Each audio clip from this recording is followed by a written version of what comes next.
பிரமாணம் இல்லாதவர்களும் இல்ல, நியாய பிரமாணத்துக்கு கீழாகவும் இல்ல. we are under the law of Christ. ஒரு கடவுள் அன்பானவராகவும் கோபமானவராகவும் என்ன பண்ண முடியாது, இருக்க முடியாது.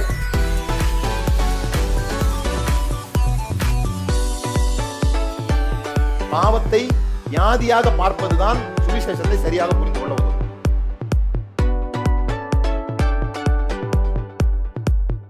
இந்த சிந்திக்க தூண்டுறதுனாலதான் பரிசேயர்களுக்கு அவர் மேல அவ்வளவு கோபம் வந்துச்சு.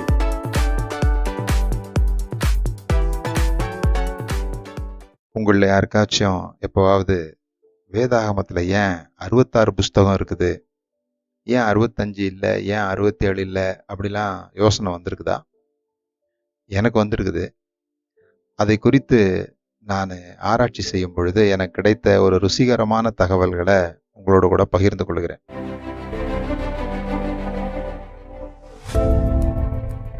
வேதாகமத்தை படிக்கிற ஆர்வம் எனக்கு ஏற்பட்ட போது எனக்கு ஏற்பட்ட கேள்விகளில் ஒன்று, ஏன் இதுக்கு 66 புஸ்தகம் தான் இருந்ததுன்னு.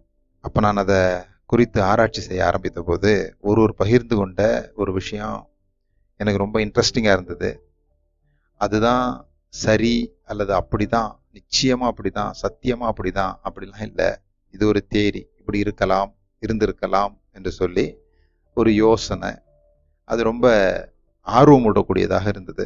இந்த வேதாகமத்தை தொகுக்கும்போது இந்த வேதமே வெளிச்சம் அப்படின்னு இருக்கு இல்லையா, வேதமே என் பாதைகளுக்கு தீபமாக இருக்கிறது அப்படிலாம் இருக்குது. அதனால இந்த வேதாகமத்தை ஒரு விளக்கோடு கூட ஒப்பிடப்பட்டிருக்கிறத நம்ம பார்க்குறோம். ஆகவே அவர்களும் கூட ஆசிரியப்பு கூடாரத்தில் இருந்த அந்த குத்து விளக்கு, கேண்டில் ஆபரா என்று சொல்லப்படுகிற குத்து விளக்கு, யாத்திராகம புஸ்தகம் 25வது அதிகாரத்தில் 31வது வசனத்தில் நீங்கள் வாசித்து பார்த்தீங்கன்னா தெரியும், ஆண்டவர் அதை எப்படி செய்யணும் அப்படின்னு சொல்லியிருப்பார். அப்படி சொல்லும் பொழுது அது ஒவ்வொரு பிரான்ச்லேயும், அதாவது குத்து விளக்குன்றது நடுவில் ஒரு கம்பி இருக்கும், இந்த பக்கம் 3 கம்பிகள், இந்த பக்கம் 3 கம்பிகள் இருக்கிறது போல அது இருக்கும். 6 கம்பிகளும் நடுவில் ஒரு கம்பியும் இருக்கிற மாதிரி இருக்கும். அது ஒவ்வொரு கம்பிகள்லையும் ஒரு கப், ஒரு பட், ஒரு பிளாசம் அப்படின்னு போட்டிருக்கும். அதாவது பூவு, மொட்டு, பழம்ன்ற மாதிரி 3லையும் அந்த பேட்டர்ன் வந்து ரிப்பீட் ஆகும். ஒவ்வொரு கம்பிலையும் 3 முறை 3 இருக்கணும். அப்போ ஒரு கம்பியில 9 விஷயம் இருக்குது. அப்போ 3 கம்பிகளையும் சேர்த்தா 27 இருக்கும். அப்போ இந்த பக்கம் 27, இந்த பக்கம் 27 அப்படி அமைஞ்சிருக்குது. அப்போ மீதி இருக்கிற 12 தேவை. அந்த நடு கம்பியில பார்த்தீங்கன்னா 4 செட்டு செய்ய சொல்லியிருப்பார். 4 செட்டு. அப்போ 4 3 12.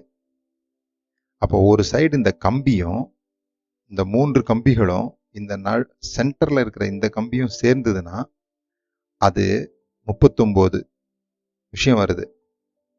39 இந்த கனி, மொட்டு, பூவெல்லாம் சேர்ந்தது 39 வருது. அதுதான் பழைய ஏற்பாட்டில் இருக்கிற 39 புஸ்தகம். ஏன்னா இயேசு கிறிஸ்துவும் நியாயப்பிரமாணத்துக்கு கீழாக பிறந்தவர் அப்படின்னு சொல்லி கலாத்தியர் 4:4 சொல்றதுனால இந்த மிடில் ஸ்டாஃப், இந்த நடுவில் இருக்கிற அந்த கம்பி நியாயப்பிரமாணத்துக்கு கீழாக வருகிறது என்று சொல்கிறாங்க. இன்னொரு பக்கம் இருக்கிற 3ல் பார்த்தீங்கன்னா 27 இருக்குது. அது புதிய ஏற்பாடாக கருதப்படுகிறது. சில பேர் இப்படி கேட்கலாம், தள்ளப்பட்ட ஆகமம்னு சொல்லி 7 இருக்குதே, அப்போ அது எப்படி சேர்த்தாங்க? செப்டஜென்ட் என்று சொல்லப்படுகிற அந்த வேதாகமத்தினுடைய கிரேக்க வேர்ஷன்ல கூடுதலாக 73 இருக்குது. அதை நீங்க எடுக்கணும்னா இப்படி எடுக்கலாம். 6 கம்பிகளையும் அந்த நடுவில் உள்ள ஒரு கம்பியும் சேர்த்தா 7. அதுதான் கத்தோலிக்க பைபிள்னும் எடுத்துக்கொள்ளலாம். இதெல்லாம் கொஞ்சம் இன்ட்ரெஸ்டிங்காக இருந்ததுனால நான் உங்களோட பகிர்ந்து கொண்டேன். அது மாத்திரம் இல்லை, ஆச்சரியமான ஒரு விஷயம் என்னன்னா, பழைய ஏற்பாட்டில் இந்த ஏசாயா புஸ்தகம் 66 சாப்டராக பிரிக்கப்படலை. இது 2 புஸ்தகமாக பிரிக்கப்பட்டிருந்தது. அதை சாப்டர்ஸாக மாற்றும் போது பார்த்தீங்கன்னா 66 சாப்டராக மாற்றினாங்க. அப்படி மாற்றும் போது முதல் 39 சாப்டரும் பழைய ஏற்பாடு மாதிரி இருக்கும். 40வது சாப்டர்ல புதிய ஏற்பாடு எப்படி ஆரம்பிக்கிறதோ அதே போல அங்கேயும் ஆறுதலை சொல்லுங்க, அவர்களுடைய ஆக்கினை தீர்ப்பெல்லாம் கொடுக்கப்பட்டுடுச்சு அப்படிங்கிற மாதிரி ஆரம்பிக்கும். அது ரொம்ப ஆச்சரியம். ஏன்னா ரொம்ப நாள் கழிச்சு தான் அதிகாரங்கள்லாம் பிரிச்சாங்க. ஆனா ஏசாயா புஸ்தகம் 2ஆக பிரிக்கப்பட்டிருக்கும் பொழுதே பழைய ஏற்பாடு புதிய ஏற்பாடுன்ற அளவில் அது பிரிக்கப்பட்டிருந்தது. நமக்கு இன்றைக்கும் ஒரு ஆச்சரியத்தை தருகிறதா இருக்குது. இது மாதிரி வேதாகமத்தில் நிறையா ஆச்சரியமான பேட்டர்ன்ஸை நம்ம பார்க்க முடியும். ஒன்று ஒன்றா நம்ம பார்ப்போம்.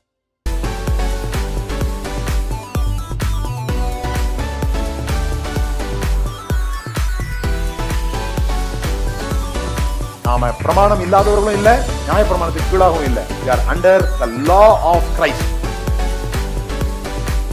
ஒரு கடவுள் அன்பானவராகவும் கோபமானவராகவும் என்ன பண்ண முடியாது, இருக்க முடியாது.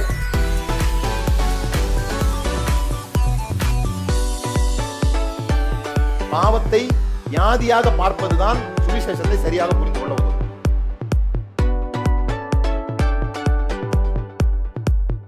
இந்த சிந்திக்க தூண்டுறதுனாலதான் பரிசேயர்களுக்கு அவர் மேல அவ்வளவு கோபம் வந்துச்சு.